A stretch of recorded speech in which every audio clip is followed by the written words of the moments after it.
हे माता, कपिल देव जी गंभीर स्वर में बोले, 84 लाख योनियों में भ्रमण करने के उपरांत मानव शरीर की प्राप्ति होती है। जीवों में सर्वश्रेष्ठ योनि मनुष्य योनि होती है, किंतु जो इस सुंदर तन को पाकर घमंड में अंधे हो जाते हैं, शुभ कर्म न करके पापाचार करने लगते हैं, वे मनुष्य काने, कुबड़े, लंगड़े, लूले एवं दरिद्र होकर संसार में अत्यंत कष्ट पाते हैं। और उनके विपरीत सुंदर शरीर एवं संपन्न मनुष्य के बारे में यह समझना चाहिए कि उसने अपने पूर्व जन्म में अच्छे कर्म किए थे, जिसका फल इस जन्म में पा रहे हैं। उसने स्वर्ग से लौटकर इस धरती पर जन्म पाया है, और जिस प्राणी के पाप और पुण्य दोनों धर्म के तराजू पर बराबर रहे हों, उस प्राणी को पुनः मनुष्य योनि की प्राप्ति होती है। जो मनुष्य सिर्फ पुण्य किए होता है, उसे पुनः जन्म लेने की आवश्यकता नहीं होती। मृत्यु उसकी भी होती है, किंतु मृत्यु के पश्चात वह सभी प्रकार के बंधनों से मुक्ति पाकर हरि कृपा से देवता अथवा गंधर्व पद को प्राप्त होकर सुखों का उपभोग करता है।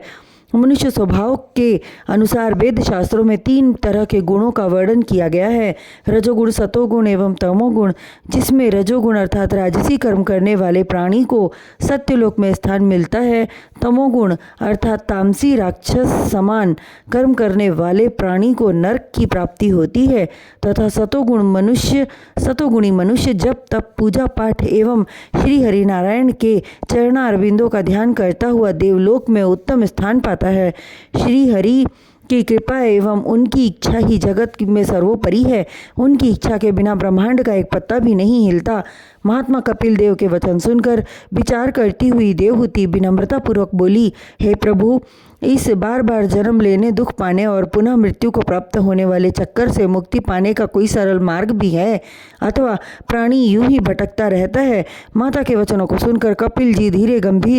धीर गंभीर वाणी का उच्चारण करके बोले, सदा सत्य बोलना, असत्य का भाषण न करना, जीव हिंसा न करना, आचरण से रहना, बुरी संगत से दूर रहना, अपने मन को प्रसन्न रखना तथा दूसरे प्राणियों को प्रसन्न रखने का प्रयास करना, अपने से श्रेष्ठ व्यक्तियों का सम्मान करना, साधु संतों एवं ब्राह्मणों की सेवा करना,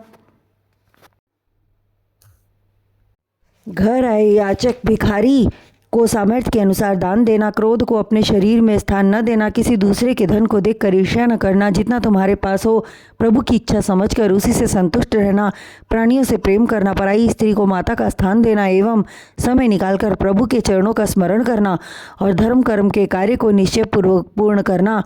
मनुष्य शरीर पाकर जो प्राणी यह कार्य नहीं करता, उसकी दुर्गति होती है। जो प्राणी साधु संतों की मंडली में बैठकर सत्संग सुनता है, हरि कथा का श्रवण प्रेम पूर्वक करता है, उससे प्रभु प्रसन्न रहते हैं और यह विचार करते हैं कि अपने भक्त को कौन सी ऐसी वस्तु प्रदान कर दूं जिससे अपने भक्त के ऋण से उऋण हो जाऊं। अतः हे माता, प्रभु की प्राप्ति के लिए साधु संतों की संगत करना परम आवश्यक है। प्रभु का पाना का रास्ता वही बतलाते हैं।